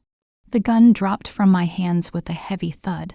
I looked at it like I had never seen a weapon before, like someone else had just committed murder. Rachel, Marco's voice pulled me back. The cabinet, please. Right, save him first, process killing a man later. I ran to the yellow cabinet, ripping it open. Medical supplies spilled out. Bandages, sutures, medications. I grabbed everything labeled vitamin K. My medical student brain cataloging automatically. Injectable form. Roman 4 administration for overdose reversal. Need to calculate dosage based on. No time for calculations. I grabbed the largest vial, a syringe, and ran back to Marco. His lips were blue now, his breathing shallow. Blood was pooling beneath him, internal bleeding that I could not see but knew was happening. The blood thinner had done its work. He was hemorrhaging everywhere. I found a vein and pushed the vitamin K fast. Too fast, probably, but he was dying and I could not wait for proper drip rates. Stay with me. I pressed my hands to his chest, feeling the weak flutter of his heart. Come on, come on. Nothing changed. His pulse was weakening. Not enough. I needed more. I looked at the chairman's body. At the transfusion machine, still running, still pulling Marco's blood into a corpse. I ripped the tubes out. Reversed them, started pushing blood back into Marco from the collection bags. Rachel, the security man's voice was weak. You can't. That blood is contaminated. It's his blood, I snapped. It's been in these bags for less than 5 minutes. It's still usable. I prayed I was right. Prayed that the blood thinner concentration would be lower now. Prayed that the vitamin K would work fast enough. Marco's body convulsed once, twice, then he gasped. A horrible rattling sound, but he was breathing. His eyes opened, unfocused, confused. Rachel, I'm here. I pressed my forehead to his. I'm right here, stay with me. Behind us, I heard the security man on the phone, calling for backup, for real medical help. The bunker's doors were opening. Marco's men had finally broken through. Armed figures poured in, sweeping the room, but I did not move, did not let go. I just held him, feeling his heartbeat strengthen. Watching color return to his lips. He tried to die for me, and I had just killed to save him. We were even now. Blood for blood, life for life. Dr. Reyes arrived in a rush of efficiency. He took one look at my improvised reversal and nodded approval before setting up proper medical equipment. You may have just saved his life, he said as he worked, and possibly ended your own in the process. How much blood have you given him? I looked at the Roman 4 bag, maybe half a pint, not enough to be dangerous. Combined with your earlier wound, he gestured to my arm where I had stabbed myself to trigger the safe room override. You're looking at a full pint total. That is a complete donation. You're going to be weak, dizzy, possibly unconscious within the hour. I'll manage. You'll rest, he corrected. As soon as I stabilize, Mr. Voss, you are going on Roman 4 fluids and bed rest. No arguments. I did not have the energy to argue anyway. Now that the adrenaline was fading, I could feel it. The weakness creeping through my limbs, the gray edges of my vision, the way my hands trembled against Marco's wound. I had given him what he had given me, blood for blood, life for life, and I would do it again without hesitation.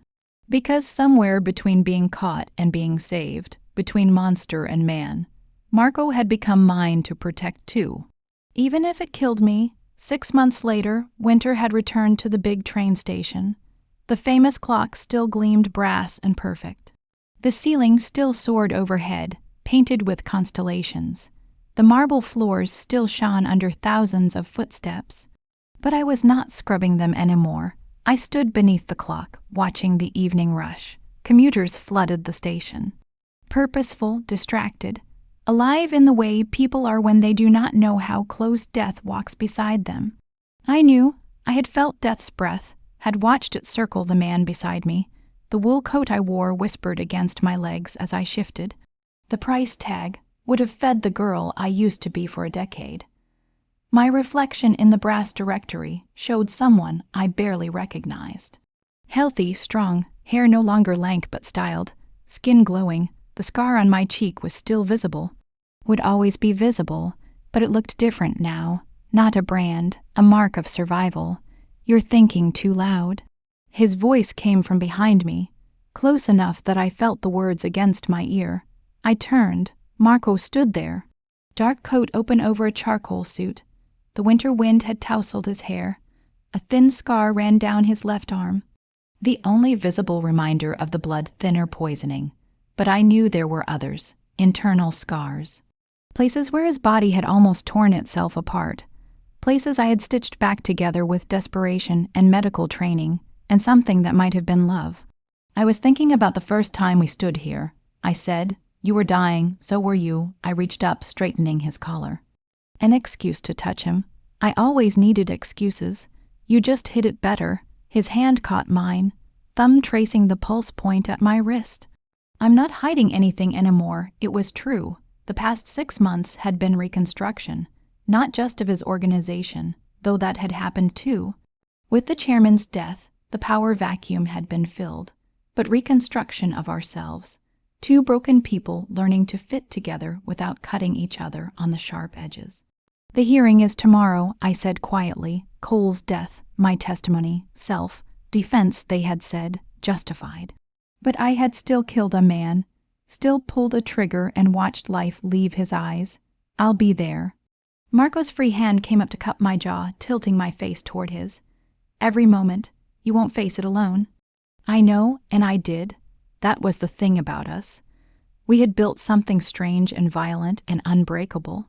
A foundation of blood and survival. What about the organization, dismantled? His thumb traced the scar on my cheek. Not flinching, not pitying, just acknowledging. Doctor, Jan is facing trafficking charges. The facility has been seized. The other girls, his voice softened, are all in protective custody. Safe, healing, free. Such a simple word for something so complicated. I had spent months in therapy, processing what had been done to me, processing what I had done in response. The nightmares were less frequent now, the panic attacks manageable. I could breathe without checking over my shoulder most days. In medical school, Marco asked. I smiled. I start next month. They agreed to remit me, full scholarship. Apparently, having a letter of recommendation from someone with Marco's reputation carries weight. I merely suggested they reconsider. His mouth quirked, very politely. You threatened to donate so much money, they would have to name a building after me. Semantics, I laughed. The sound echoed in the station's vast space, and I saw heads turn, people recognizing us. The Ghost and the Reaper, the tabloids called us. The mob boss and the woman he had poisoned his own father to save. They did not know the half of it. Marco's expression grew serious. I need to tell you something. Tension coiled in my stomach. What? I'm trying to go legitimate, the organization. I'm transitioning it, cleaning up the operations. It will take years, but he paused. I don't want you to wake up one day and realize you've tied yourself to a criminal empire. Little late for that. I traced the tattoos visible above his collar. Besides, I knew what you were the moment you caught me. I chose you anyway. You chose survival. No, I met his eyes. I chose you. There's a difference. Something shifted in his expression. Vulnerability breaking through the careful control. I love you. The words came out steady. I know it's complicated. I know we're built on blood and trauma. I know a therapist would probably say this is unhealthy, but I don't care. I love you. He stared at me, silent, and for a moment I thought I had miscalculated. Thought maybe what we had was protection and gratitude. But not. Then he kissed me, not gentle, not careful, acclaiming a promise. His hands fisted in my coat, pulling me closer. And I tasted 6 months of restraint breaking, 6 months of dancing around what we both felt but were afraid to name. When he pulled back, his forehead pressed to mine. I fell in love with you in that bunker when you refused to let me die. When you turned yourself into a doctor and a warrior, and saved my life with nothing but stubbornness and medical training. His breath ghosted over my lips. You were magnificent, terrifying. Mine, yours, I agreed, then softer. As long as you're mine, always. The clock above us chimed, 7 o'clock. The evening rush was thinning. Marco stepped back, but his hand found mine. Fingers interlacing, come on. The security man made dinner. He cooks, he does everything. He guided me toward the exit.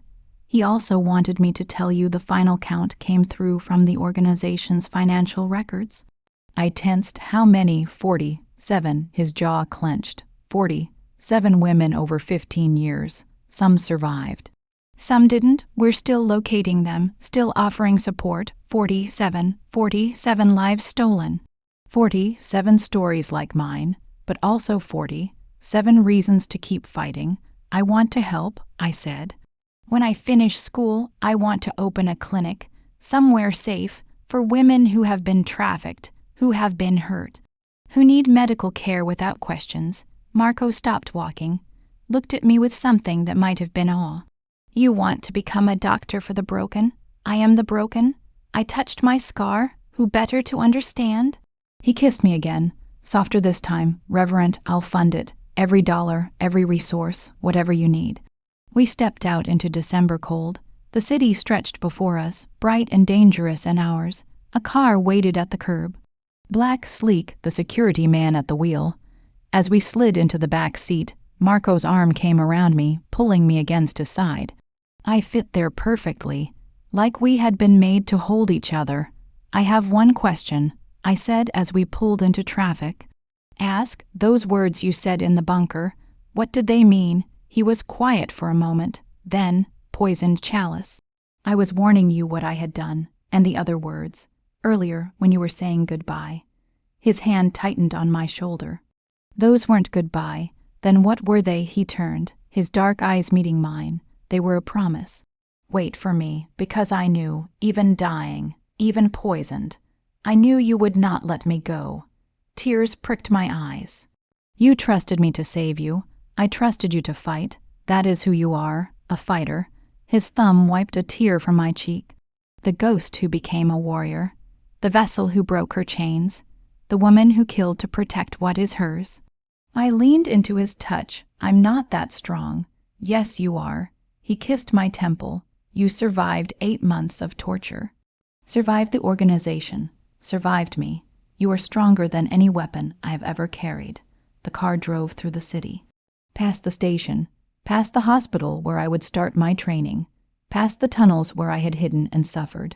Past all of it. Into something new. Where are we going? I asked. Marco smiled. Home, home, not a penthouse. Not a fortress, just a brownstone in Brooklyn he had bought last month. Quiet, normal. A place where the boss and his partner could pretend to be ordinary people. Even though we both knew we would never be ordinary, we were blood and violence and survival.